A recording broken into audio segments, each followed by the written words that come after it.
We've made a couple of small changes to the agenda, so I'm delighted to say that Minister Joaquim Levy, former Finance Minister of Brazil, is going to be speaking now. Minister Levy is also the current chair of GFANS Brazil, and will be telling us a little bit more about how our work with nature-based solutions aligns with GFANS Brazil. So please do take your seats and join me in a round of applause for Minister Levy here up on the stage. Welcome.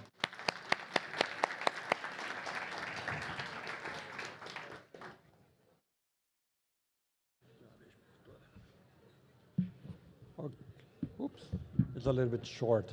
Can you hear me? Okay, good, good. No, then I talk from here. It'll be a very short talk. I just want to say that I'm really thrilled with this meeting, and of course this Climate Week. I think it's a great opportunity to discuss the opportunities in Brazil, the project that you can have in Brazil. I think as was discussed just in the previous panel, we do have the financial instruments. We do have a good legal framework. Of course, we also have a big, say, spectrum of investments that can be construed as related to climate. A lot of things in agriculture these days help the climate. There is increasing appetite for new approaches on how you grow crops, how you do landscape agriculture, what you call here the integrated crops and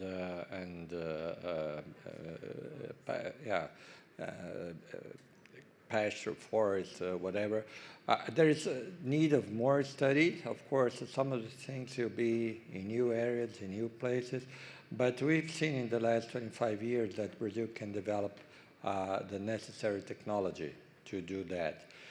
We have to always be very mindful of what is the business model that we're seeking. I think here there are at least two or three things to look at. There are some things that you need to be based on carbon credits. So you know we are discussing in Congress a law for carbon credit. It was originally focused on regulated markets, basically industry, but it has expanded to really provide a very solid framework for voluntary nature-based carbon credits. I think the potential there is great. Sometimes it will not be enough to compete with the profits that you can get from, say, agriculture, crops. Of course, conservation is a different business than food or energy production. There is also a huge discussion that we have to focus, and the investors have to be comfortable, which is in Brazil, there are many ways to produce, for instance, energy, biomass, bioenergy, without competing with the production of food. We have to establish this because this will be essential to open markets and therefore to get the revenues, the profits that any investment have to do.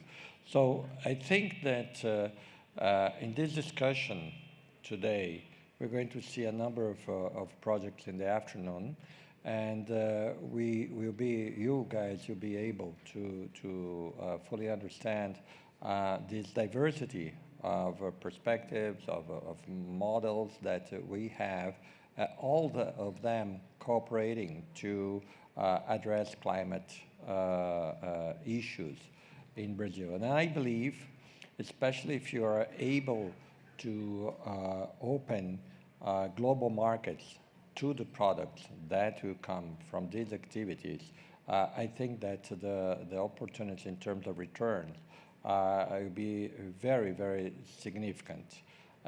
So both in terms of SAF and other fuels, there is a work to be done to ensure that they have international acceptance and recognition. Basically recognition of what? That like I mentioned, they do not compete with food production, that they are grown in sustainable ways. And actually, in many cases, you'll be, in addition to avoiding emissions because you're displacing fossil fuels, you also sequestering carbon in the soil. There are a number of researchers these days that show that, especially in the case of the, 50 million hectares of degraded land that's available in the Amazon, but also a lot in the Cerrados, you can have investments that you not only increase the productivity, the commercial productivity of this land, but you also you improve the quality of this land, and through that will sequester a significant amount of carbons. I'm sure that many of you are aware that you can have, say, 2, 3, 4 tons of carbon a year added to the soil, depending on how you treat the soil. Even if you're just improving the quality of pasture. If in addition of that, you are also growing trees and so on. If also at the end of the life cycle of these trees, you transform them, for instance, biochar. Some will become fuel, some will become just biochar that you can bring back to the land. Is almost permanent storage of carbon if you put biochar in the land, in the soil. And also, this, of course, increases the porosity of the land, of the soil, so increase yields and so on. So all of these are say, strategies that can have very significant returns. So I think the time has come really to scale up the projects.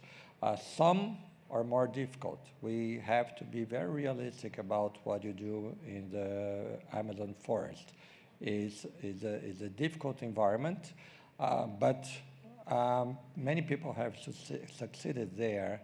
And I think that, for instance, in the eastern Amazon, you have great conditions to have, for instance, a SAF from either palm oil, from other types of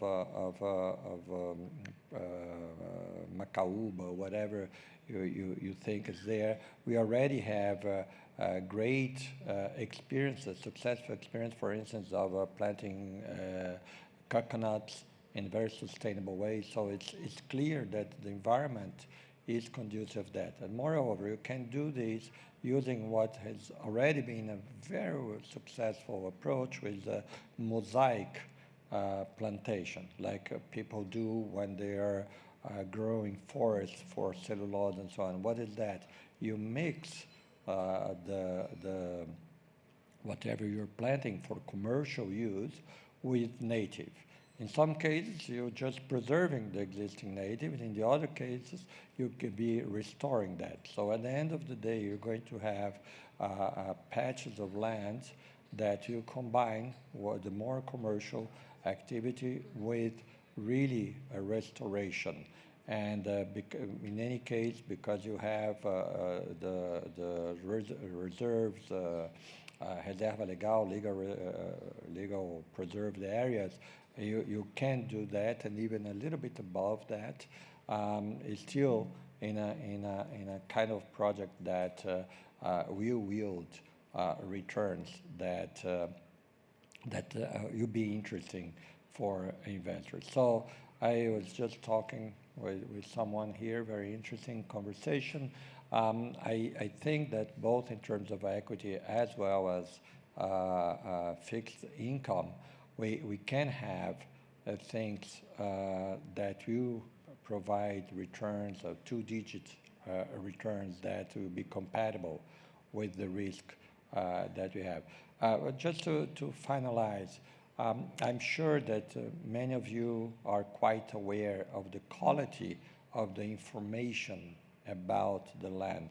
Of course, maybe it's not unique to Brazil, but today the coverage, because of satellite and other measurements, of what's going on in the land, what is the potential of the land, what is the land more able or adapted to produce. I think there is already a huge body of information. The same way that in the last 20 years, they got so much information where you can have, for instance, a solar farm or a wind farm, okay? So investors can go with confidence that it's not, say, totally unknown.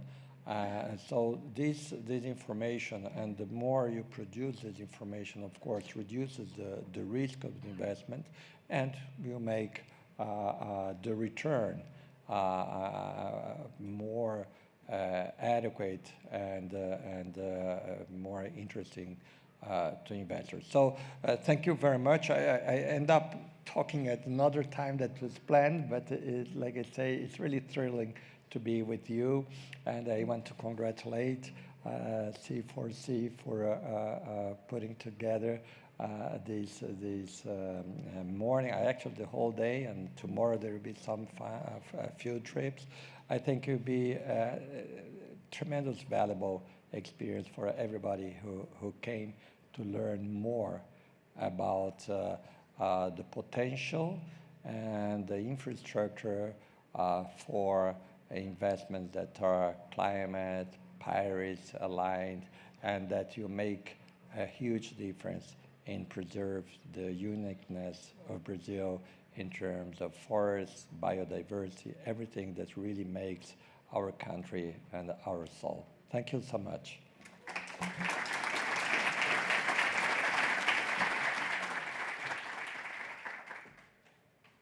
So much, Minister Levy.